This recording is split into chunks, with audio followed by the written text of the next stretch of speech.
I'm Talha Şeker, teaching staff at this university, member of political science and IR department. And I am first to speak in this first session, so I would like to take this opportunity to thank all of you once again. Yeah, we are granted too much limited time, so I need to brief my recent study shortly. It is about Twiplomacy, a part of digital diplomacy. Normally, I've been focusing on geopolitical rivalries, but in recent years, I've focused on ideological rivalries, namely liberal-conservative debate on social media through social media platforms. So then the title of my presentation is a little even longer than my presentation, but let me read it once again. A digipolitical rivalry between liberals and conservatives for social media. Yes, and so we have a Twitter threats to social media networks here. And of course, there are many others, but I will take these two. And so, Twiplomacy of US President Donald Trump. I will give some examples. So, well, when we look at history of diplomacy, we see, I think, three different stages. First is we might call it ad hoc diplomacy, which might be we might call it ancient one. They used to send envoys for a particular purpose for a short time. For signing treaty or making deal whatsoever, so it was an ancient way of diplomacy. Then later, the modern era, permanent embassies were established. So permanent ambassadors came in. So after that, I think now this is the final stage we live in. This is a digital era. And the diplomacy is one aspect of it. This term, diplomacy, was coined more than a decade ago after many policymakers, they start using Twitter accounts more more influential way for their public diplomacy. So it is part of public diplomacy maybe, but now it is a new term. So, this diplomacy is being used for domestic and national politics, as well as for foreign politics. So it is much like geopolitical rivalries in international relations. Well, one of the famous American right-wing news web page, it's a magazine as well, Newsmax, very recently, asserted that the rivalry already taking place between Elon Musk and Mark Zuckerberg. So we can think that it is the rivalry between Twitter and Facebook, or between Twitter and Threads. This rivalry will determine our future.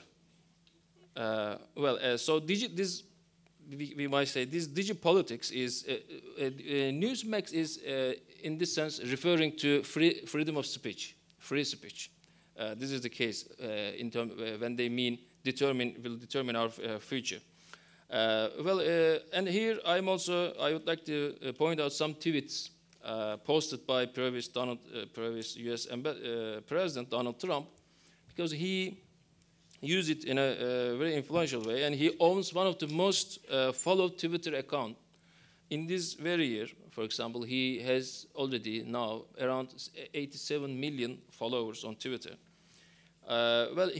He, for example, posted tweets against China, Chinese government, Chinese president, EU, and even though he got along with Turkish President Erdogan, most of the time they used to get along with, but sometimes there was a clash of interest, and it appeared on social media, Twitter. A few times he tweeted again, and he said, "Now we are attacking Turkish economy."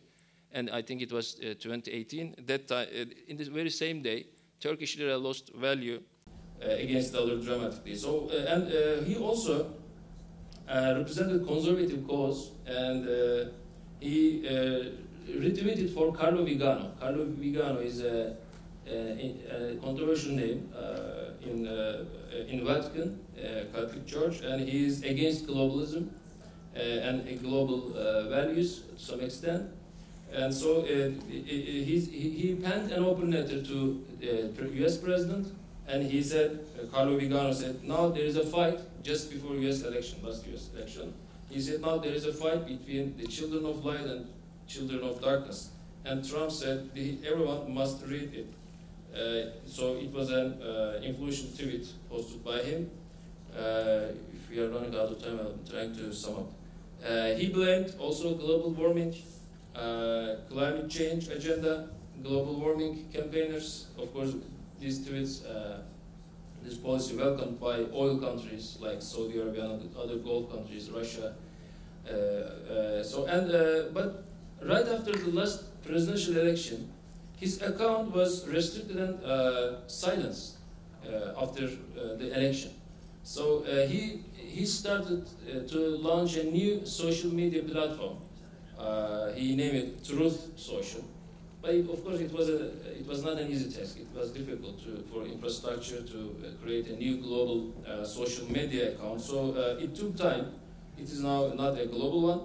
And there are many researches conducted.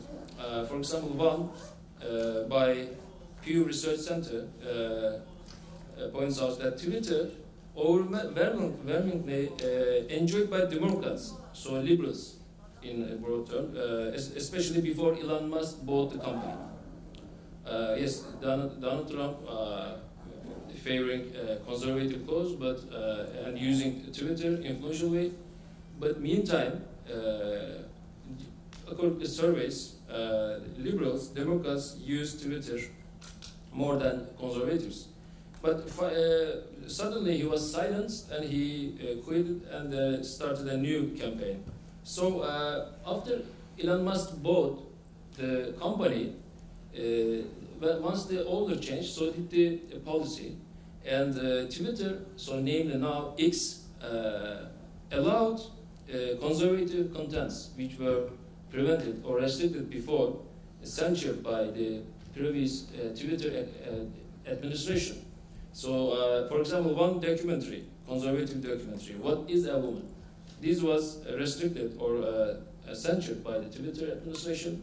After Elon Musk bought it, new administration allowed and supported and promoted it. So, and meantime, Donald Trump is back now. After 2.5 years, he returned to Twitter, and just recently he posted a tweet. And so, now there are speculations. For liberal cause, a new social media network, Threads, namely, Threads is launched by Mark Zuckerberg, his Meta, Facebook company. They started a new one, namely Threads, and now there are speculations that liberals will quit Twitter and they are prepared to move to Threads if it happens. I think now, shortly we might say, this is now the time to see which values will prevail or which values will be restricted, or what about freedom of speech. This is the main argument maybe, and we will see the future of Twiplomacy as more political leaders, policymakers come in and become more active on it. And I think I can say in the past people used to buy newspapers, and most people would prefer the newspapers which represent their feelings or thoughts whatsoever. And there was editorial policy. But now, I think this behavior didn't change. It's still manifesting through, this time, digital platforms. And these restrictions or promotion is a kind of new editorial policy. So it is going on through digital diplomacy and digital platforms. And I think diplomacy, the term, we need it. It should remain to refer or to conceptualize this kind of studies. And finally, I think, it appears that the rivalry is going on. I'm not sure whether the future of this rivalry will determine our future. It is for us, for all of us, or for American people, for the future of democracy. All are speculating. And Anyway, these political leaders and these conservatives, say liberals, they hate all people, each parties, all of them. They hate being restricted, and they fight for freedom of speech, free speech for their values. Thank you. Okay, mine is a question for Şeker about the first presentation. Maybe you didn't have the opportunity to do that in the few minutes you had to present, but I'd love for you to point out what was the international dimension, so the relationship between the domestic and the international dimension of the use that Trump did of the social media in his public communication. Thank you. Well, for example, thank you for the question. I will try to sum up. For example, if when we take the case of his tweets promoting Carlo Vigano's open letter, and there's international dimension of it, because this kind of tweets or policy making and spreading it to other nations or to influencing other users from international users, it contributes to other similar political constituencies in other countries. We might call it public diplomacy. For example, in Italy, there's I don't want to say far right whatsoever, but in international media now, your incumbent government is depicted by many international media as a far-right government or whatsoever. So the Italian voters might be influenced by US President's tweets. He repeated Carlo Vigano's content in this way. This might be one example of it. Thank you. Thank you, Murat Hocam. Thank you, Cenk, for your question. It's a contribution. Shortly, I'd like to say, let me take my example from United States once again.